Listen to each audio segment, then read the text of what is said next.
The sun rose lazily over the bustling city of Makoro, painting the crowded streets in gold. Hawkers shouted, buses honked, and children raced barefoot through narrow alleys. But inside a modest two-room house, the noise of the city felt like a distant echo. There sat Zainab, a young woman in her 20s, her eyes heavy with both hope and exhaustion. Life had never been kind to her. She had dreams bigger than the sky, but every day was a battle just to keep food on the table. Still, Zainab carried herself with quiet dignity, the kind that made people wonder how she hadn't yet broken under life's weight. Her younger brother, Kamal, peeked into the room. "Sister, don't forget the promise you made. Today you'll find a way. I believe in you." Zainab forced a smile, hiding the storm inside her. She had indeed made a promise, not only to Kamal but to herself. A promise that one day she would rise above the poverty and humiliation that had chained their family for years. But promises are easy to make and costly to keep. As she stepped outside, the streets of Makoro greeted her with the usual chaos: traders bargaining, beggars stretching their hands, and neighbors gossiping about whose fortune had risen and whose had fallen. Zainab walked with purpose, but her mind wandered back to her past. She remembered her late mother's words: "Life will test you, my child, but never let it steal your kindness, for kindness is a crown no one can take away." Those words had carried her through countless nights of hunger and rejection. Yet, little did Zainab know, today would test her in a way she had never imagined. Just around the corner, in the wealthiest part of the city, another story was unfolding. Chief Damilari, a man of enormous wealth and power, sat in his mansions surrounded by luxury. To the world, he was untouchable, a man with everything.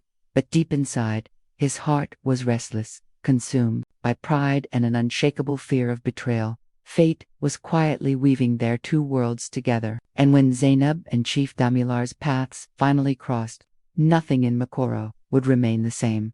The morning heat of Makoro was unforgiving as Zainab made her way to the central market. Her worn sandals slapped against the dusty road, but her heart beat with determination. She had heard whispers that a wealthy businessman was hiring staff for his mansion, and though the thought terrified her, it might be the chance she had been praying for. By the time she arrived, a crowd had already gathered outside the mansion gates. Men and women, all desperate for work, pressed forward, hoping to be noticed by the guards.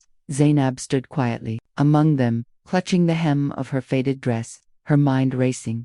When the heavy gates finally opened, silence swept through the crowd. Out stepped Chief Damilari, dressed in white linen, his gold wristwatch gleaming in the sun. His presence alone demanded respect, but his cold eyes revealed no warmth. He scanned the crowd slowly, like a man choosing not workers, but possessions. Then his gaze fell on Zainab. For a brief moment, their eyes met. She felt a shiver run through her body, not of fear, but of something she couldn't explain. "You," Chief Damilari said, pointing at her. "Come forward." Murmurs rippled through the crowd. Why her? She hadn't even spoken. But before she could hesitate, the guard pulled her out of the line. Inside the mansion, Zainab was overwhelmed by the marble floors, the sparkling chandeliers, and the servants moving silently with trays of fruit and wine.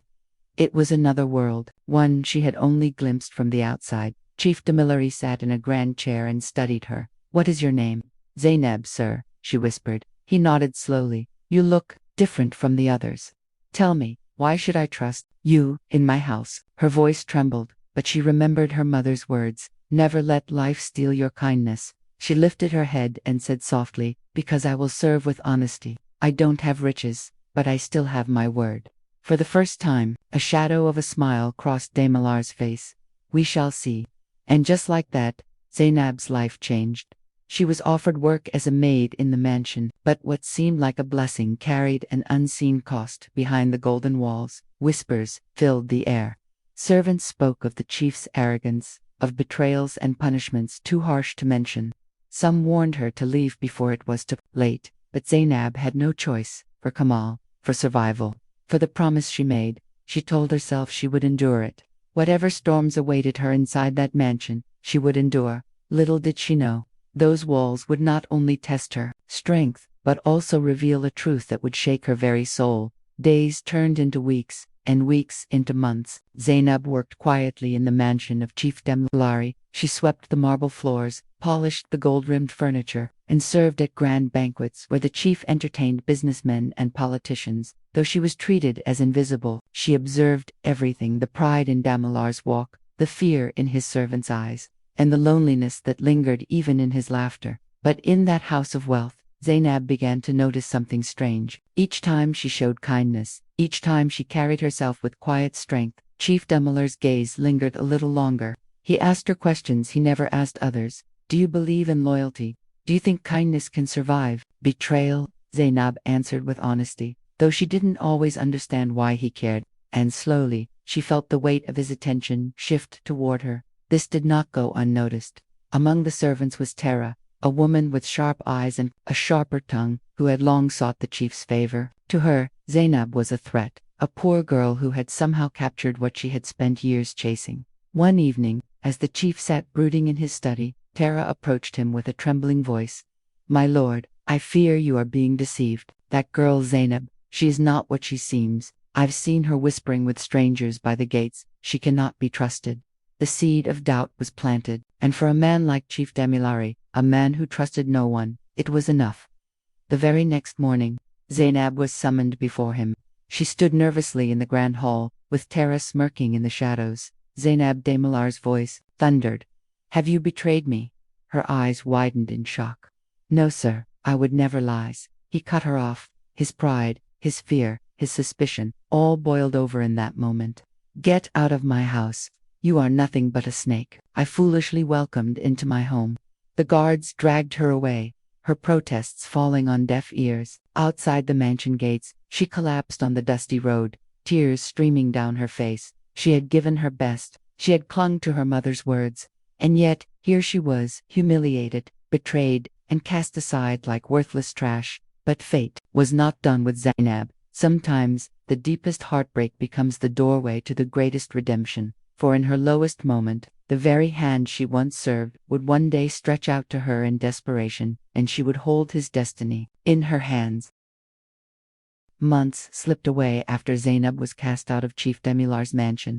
She returned to her small home in Makoro, where Kamal greeted her with open arms. But inside, she carried wounds no one could see.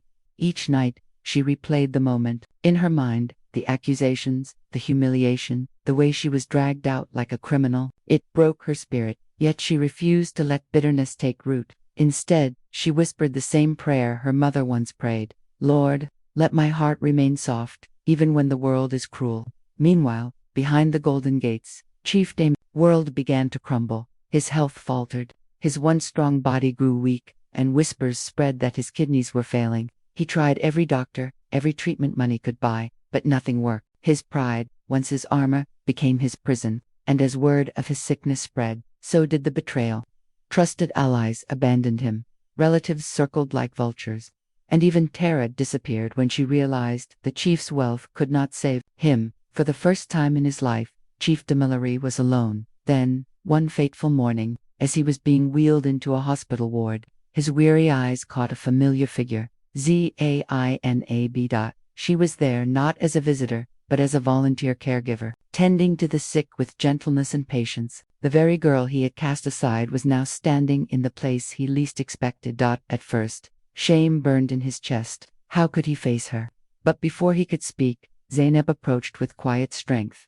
Chief, she said softly, placing water by his bedside, you need rest. Don't strain yourself. Tears stung his eyes. After all I did to you, why would you help me? Zainab looked at him, her expression calm but firm. Because bitterness only destroys the one who carries it. I won't let your cruelty define me. If I can ease your pain, even for a moment, then I have done what is right. Those words pierced deeper than any sword. For the first time, the proud chief bowed his head. Not to wealth, not to power, but to the grace of a woman he had wronged. Weeks later, when news spread that a matching kidney donor had been found, the chief wept openly. It was Zainab, the girl he once accused, insulted, and threw away was now giving him the very gift of life. The surgery saved him.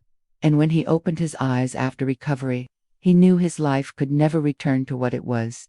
Standing before his household, weak but alive, Chief Damilari declared, wealth can buy servants, but it cannot buy loyalty. Power can command respect, but it cannot earn love. Zainab has shown me that true greatness is found not in riches, but in mercy. From that day, his mansion was no longer ruled by fear, but by humility. And though Zainab chose not to remain in his house, her name was forever etched into its walls as the girl who turned betrayal into forgiveness and cruelty into redemption. For in the city of Makoro, people still whisper her story. They say kindness is a crown that cannot be taken, and Zainab wore it until the very end.